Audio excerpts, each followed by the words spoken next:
মা বলছি আমি তো হাঁটতে যাচ্ছি।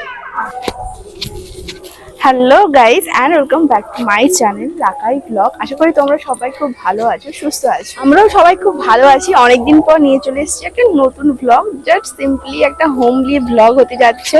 আজকের ব্লগটা আমি বিকেল থেকে স্টার্ট করছি। এখন একটুখানি বেরোচ্ছি হাঁটতে। বাড়িতে সারাদিন তো থাকি, তো একটু বাইরের পরিবেশটাও দেখা হয় আর একটু শরীরচর্চাও করা যায়, সেই জন্য একটু হাঁটতে বেরোচ্ছি। আমি একা নয়, আমার সাথে আমার শাশুড়ি মা যাচ্ছে। তো চলো, তোমাদের আশা করি ব্লগটা দেখতে ভালো লাগে। মানে এখন ওরা জমিটা পরিষ্কার করছে, তাই না? রাস্তা এত খারাপ, মানে রাত্রিবেলা হাঁটাই যাবে না একটু এই রাস্তায়।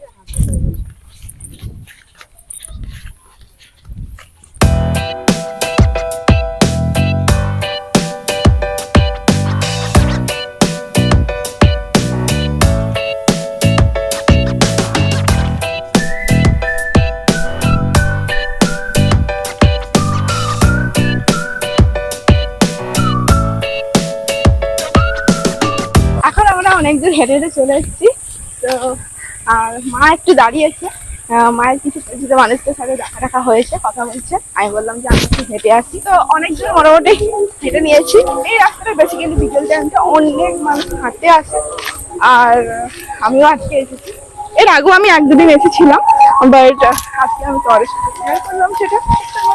রাস্তাটা বেসিক্যালি ভীষণই ফাঁকা একটা রাস্তা, সেই জন্য এতটা ভালোভাবে হাঁটা যাচ্ছে আর সকালবেলাটাও আসা যায়। আর মোটামুটি বিকেল টাইমটা দেখতে পাই যে অনেকেই আছে এখানে হাঁটতে। আর দেখো অনেকটা সন্ধ্যে সন্ধ্যে হয়ে যাচ্ছে, আর বেশি দূর আমি যাবো না।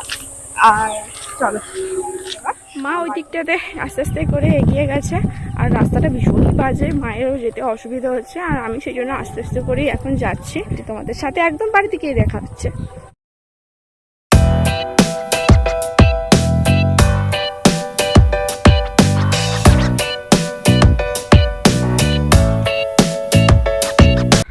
বাড়িতে দুধ গুঁড়ো চলে এসছে, আর সেই জন্য ভাবলাম একটুখানি গরমটাও বসিয়ে দিই, কারণ যা গরম পড়েছে তাড়াতাড়ি না গরম করে নিলে দুধগুলো আবার দেখেছি নষ্ট হয়ে যায়। তো এই জন্য আমি বাবু গরম করতে বসিয়ে দিলাম। আজ একটুখানি চা খাবো, বেসিক্যালি আমি আর শ্বশুর মশাই দুজন মিলে খাবো।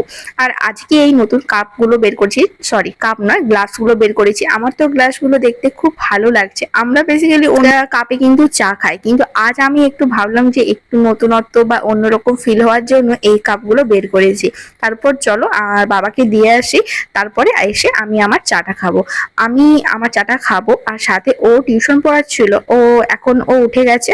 ও বললো একটু ছোলা ভাজা খাবে, সেই জন্য বলতে আমি ওকে জন্য ছোলা ভাজাটাও নিয়ে একসাথে আমরা একটুখানি বসলাম, একটু টাইম স্পেন্ড করে নিচ্ছি। কারণ এরপর আবার ও রাত 9টা পর্যন্ত টিউশন আছে। আর আমারও আজকে বেশ চাপ আছে, কারণ আজকে অনেক জামা কাপড়, বিছানার বেডশিট গুলো ধোয়া হয়েছে, আর সেগুলোকে আস্তে আস্তে করে গুছিয়ে নিচ্ছি। আর ও কিছু না আমাকে হেল্প করে দিয়েছিল সকালবেলায়, কিন্তু ও এখন আর পারবে না, ও এখন খুবই ব্যস্ত আছে। সন্ধ্যের টাইমটা আজকে ওর এক চাপ আছে, আর বাকি জিনিসগুলো আমি একটু পাঠ করে নেওয়ার চেষ্টা করছি। আর এরপরেই কিন্তু আমি যাব রান্নাঘরে। আর আজ আমি খুব শখ করে একটুখানি রান্না করব বলেছি। আজ একটু ডিমের ঝোল বানাবো, তাও আবার খুবই অল্প সময়ে। চলো দেখে নাও। প্রথমে কড়াইয়ে সরষের তেল দিয়ে দিলাম, তারপর সেদ্ধ করা ডিমগুলোকে নুন হলুদ মাখিয়ে একটুখানি ভেজে নিতে হবে। আর এদিকে আলুটাও কিন্তু সিদ্ধ করে নিয়েছে। তারপর ডিমগুলোকে ভালো করে কড়াইয়ের মধ্যে দিয়ে একটুখানি নেড়ে চেড়ে নিতে হবে। একটু লাল লাল হয়ে আসলে ডিমগুলোকে আবার কিন্তু তুলে নিতে হবে। আর হ্যাঁ, তারপর সিদ্ধ করে রাখা আলুগুলোও কিন্তু দিয়ে দিতে হবে। আর এই ডিমের ঝোলটা তোমরা কিন্তু যারা হোস্টেল বা মেসে থাকো তারাও ট্রাই আউট করতে পারো, কারণ এটা আমি খুবই সহজ পদ্ধতিতে তোমাদের সাথে শেয়ার করছি। আর এটা বানাতে খুবই অল্প সময় লাগে, আর বাড়িতে থাকা উপকরণ দিয়েই কিন্তু হয়ে যায়। কেটে রাখা পেঁয়াজ, ক্যাপসিকাম আর টমেটো, আর সাথে লঙ্কাও আমি দুটো দিয়ে দিয়েছি।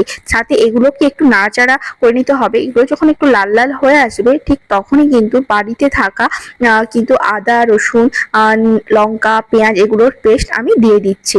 তারপরেই আর কি আমি ড্রাই স্পাইসেস গুলো দিয়ে দিব, যেমন লঙ্কা গুঁড়ো, হলুদ গুঁড়ো, লবণ, আর সাথে একটু ধনে গুঁড়ো দিয়েছি একটু অন্যরকম টেস্ট হওয়ার জন্য। তারপর আর কি মশলাগুলোকে ভালো করে নেড়ে চেড়ে নিতে হবে।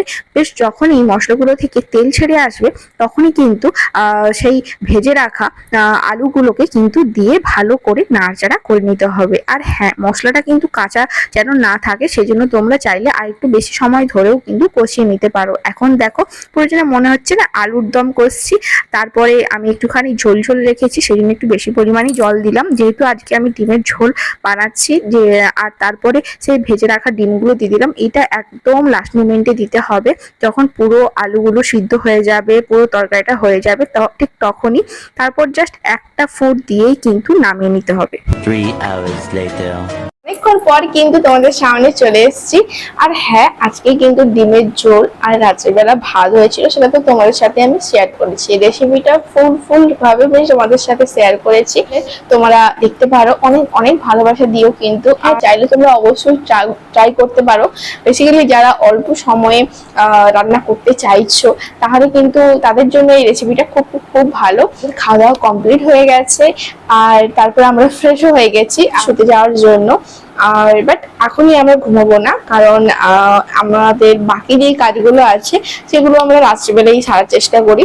যেমন ও এখন পড়ছে, তো আমারও যেই টুকিটাকি কিছু ভিডিও রিলেটেড কাজগুলো থাকে সেটা আমি রাত্রিবেলার মধ্যেই করে নেওয়ার চেষ্টা করি।